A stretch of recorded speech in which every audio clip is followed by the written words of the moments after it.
Halo Sobat WK, jumpa lagi di podcast Bea Cukai Ternate episode ke-8. Nah, kali ini bersama saya Sukirman Busra.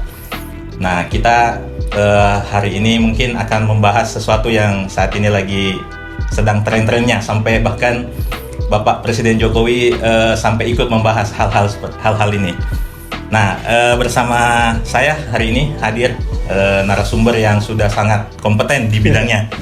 Nah, mungkin kita serahkan kepada beliau untuk memperkenalkan diri. Silahkan, Bang. Halo Sobat semua, perkenalkan saya Tri Kostanto dari Bea Cukai Ternate.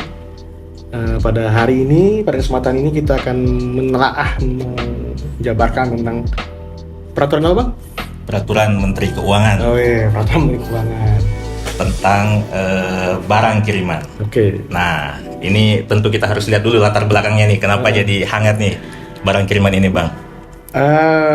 Yang kita tahu bersama kemarin itu heboh ya tentang penutupan TikTok Live yang ada di Indonesia itu.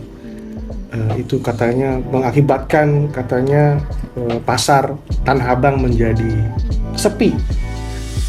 Nah, terus menyikapi hal itu, Presiden melakukan konsultasi dengan semua jajarannya, Kementerian Keuangan, Perdagangan, dan membuat peraturan tentang barang kiriman menjadi sesuatu yang baru sekarang. Begitu kira-kira, Bang. Oke, kalau begitu, nah pertama karena kita mau bahas topik yang hangat hari ini, kita tentu harus tahu dulu apa sih yang dimaksud dengan barang kiriman.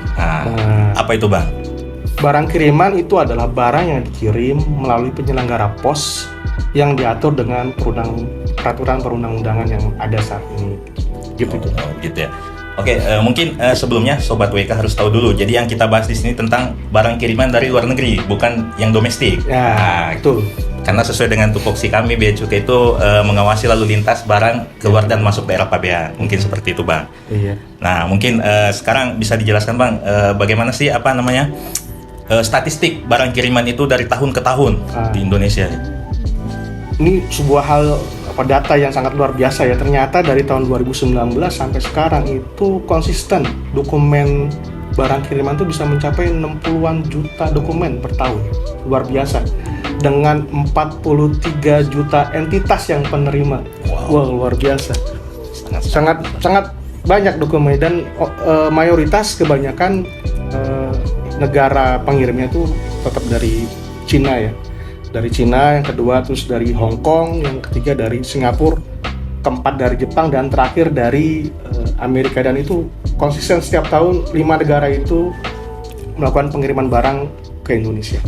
Wah, memang Indonesia ini pasar yang sangat menggiurkan sekali. Mungkin seperti itu, Bang. Nah, mungkin perlu kita tahu juga siapa saja sih yang terlibat, stakeholder apa saja sih yang terlibat dalam barang kiriman ini, dalam pengiriman, mulai dari pengiriman sampai penerimaannya seperti apa. Mungkin silahkan, Bang. Pihak-pihak yang terlibat dalam barang kiriman ini ada penyelenggara pos. Penyelenggara pos itu ada PPYD namanya. PPYD itu penyelenggara pos yang ditunjuk kalau di Indonesia, Pos Indonesia, dan satu lagi PJT. Jadi penyelenggara pos itu ada 2, Pos Indonesia dan PJT itu sebenarnya. Terus kita mengetahui juga ada namanya istilah baru nih, namanya PMSE. Itu namanya perdagangan melalui sistem elektronik. Itu pedagangnya yang punya, misalnya begini nih, saya punya barang, saya pengen mendagangkan barang saya di e-commerce. Nah, itu namanya pedagang. Saya sebagai pedagang itu namanya PMSE, perdagangan melalui sistem elektronik. Terus ada lagi namanya PPMSE. Wah, istilahnya memang susah banget ya. Penyelenggara perdagangan melalui sistem elektronik. Nah, PPMSE ini jangan ingat susah. Ingat aja itu kayak misalnya sebagai Shopee misalnya. Shopee atau Lazada, dia sebagai penyedia barang dari luar negeri. Itu namanya e-commerce-nya ya. E-commerce-nya itu misalnya Shopee dan Lazada. Benar, bisa banyak yang lain seperti kalau dari luar negeri kan ada Amazon, ada Alibaba juga, itu sebagai PPMSE juga sebenarnya. Terus sebagai penerima barang. Nah, sebagai penerima barang itu sebagai personal juga bisa, sebagai badan juga bisa, tapi badan itu dan personal itu nanti diwakili sebagai PPMSE. Nah, gini, barang kiriman itu ada 2 jenis. Kita balik lagi ya, sebentar ya. Barang kiriman itu ada 2 jenis, yaitu barang yang bersifat di perdagangan dan satu lagi non perdagangan. Non konsumsi dan itu perdagangan. Dan 90% barang kiriman yang di Indonesia itu semuanya adalah barang perdagangan jadinya Bang. Nah, terus saya juga mau menjelaskan tentang, kan tadi saya awal-awal menyebutkan peraturan yang baru di barang kiriman itu, saking presiden ingin melindungi pedagang ada di Indonesia, ada PMK 96 namanya, PMK 96 tahun 2023 yang harusnya dia mulai berlaku bulan November besok, tapi sama presiden diharuskan pada awal Oktober dulu kemarin, tanggal 17 harus sudah diundangkan. Saking untuk melindunginya, mungkin saking untuk mendorong ekonomi supaya Tanah Abang kan sebagai putaran ekonomi yang sebagai contoh kejadian perekonomian sekarang ini sudah berubah gitu kan. Nah, untuk melindungi itu makanya dipercepatlah peraturan PMK 96 ini tentang barang kiriman, menggantikan PMK yang sebelumnya tentang 199 tahun 2000 berapa? 19 nggak salah ya.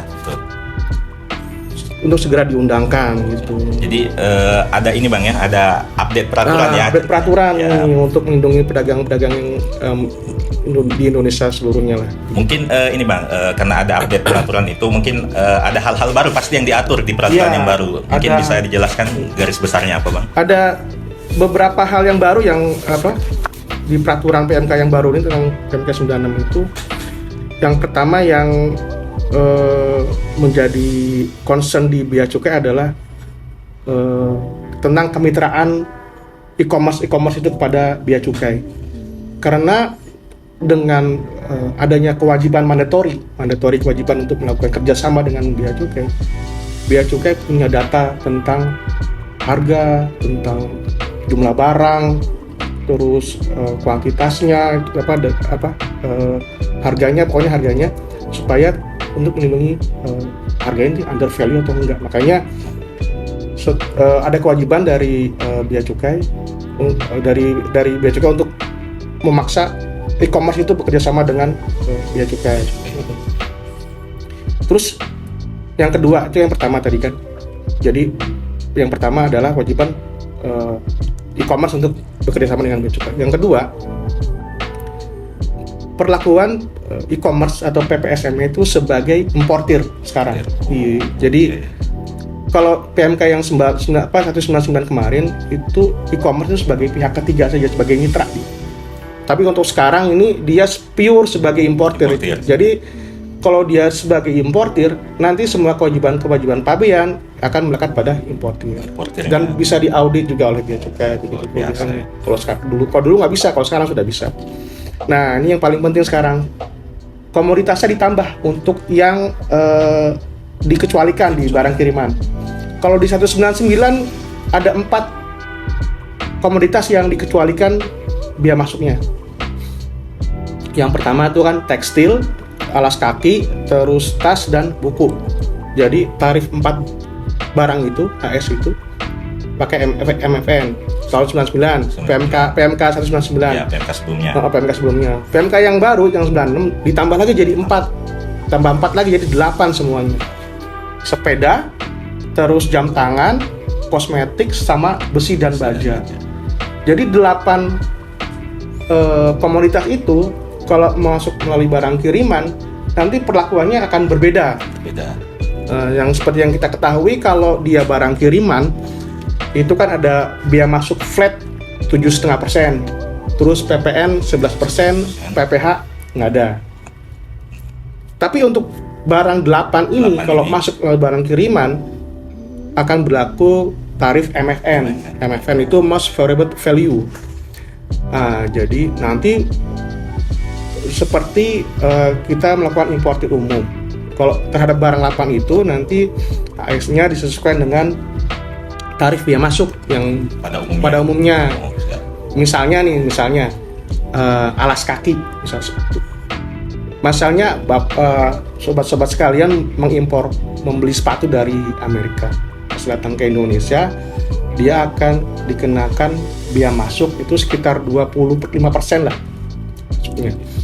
Terus ditambah PPN 11%. Terus ditambah PPH 7,5% kalau punya NPWP. Kalau nggak punya NPWP itu jadi 15%. 2 kali lipat. Dari 2 lipat. Jadi kira-kira kalau dihitung-hitung kalau ada impor sepatu dari Amerika itu kira-kira sekitar 45%-an dari harga sepatu itu ya. pajaknya yang harus dibayar. Ya, kalau ya, dia punya NPWP, kalau nggak punya NPWP lebih mahal lagi, bisa 53%-an. Mungkin bisa di ini juga Bang, kenapa 8 barang itu dikecualikan dari tarif flat? Nah, pasti ada alasannya ini. Pasti ada alasannya Bang. Terutama untuk melindungi industri dalam negeri sebenarnya. Jadi sekarang ini kondisinya perekonomian khususnya ya tekstil itu sedang gonjang-ganjing lah ya. Butuh perlindungan karena kemarin pedagang-pedagang itu pada ngeluh. Contohnya nih di TikTok Shop misalnya kemarin ada jual kerudung harganya 7.500. Wow, murah sekali. Kaget semua kan. Luar biasa, bisa segitu harganya. Padahal kalau dibayangkan dengan ongkos produksi dan bahannya itu nggak akan mencukupi harga segitu, nggak wajar sebenarnya. Jadi itu dia merusak harga. Makanya karena sifatnya merusak harga, makanya perlu dilindungi lah pedagang-pedagang kita supaya harganya wajar gitu loh. Jadi nggak ada yang menjomplang sekali 7.500 sama yang paling murah mungkin 15.000 lah atau 20.000 lah orang pada bisa jual jilbab-jilbab. Mungkin begitu sih Bang, alasannya tuh. Waduh, jadi memang Sobat WK, memang pemerintah itu sebenarnya tidak ujuk-ujuk sebenarnya membuka keran untuk impor itu. Jadi sebenarnya ini sebagai barrier juga ya, untuk menghambat. Jangan sampai kan kita juga tidak menutup adanya perdagangan internasional. Cuma tentu ada usaha-usaha dari pemerintah bagaimana supaya produk dalam negeri juga terlindungi. Nah ini salah satu usahanya. Nah mungkin juga karena ini Bang ya, mungkin 8 komoditi ini sangat membanjiri pasaran di Indonesia. Makanya diperlukan perlakuan khusus lah untuk 8 ini Bang. Betul. Nah sekarang ini mungkin ada pertanyaan ini Bang, mungkin yang sering ditanyakan oleh banyak ini kan netizen atau mungkin sobat-sobat WK. Tentang biasanya kan ada tuh menerima pesan atau mungkin mereka ada teman di medsos, mereka menerima ini, katanya ada barang kirimannya Bang, masuk gitu, terus diminta untuk membayar sejumlah uang tertentu dan itu katanya petugas bea cukainya yang meminta. Gimana itu Bang? Coba dijelaskan ini. Intinya begini, bea cukai tidak pernah mengeluarkan transfer ke rekening pribadi. Itu.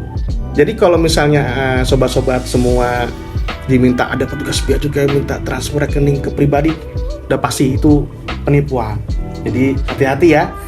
Jadi jangan sampai salah mentransfer uang pada personal yang kita nggak tahu jelas siapa namanya.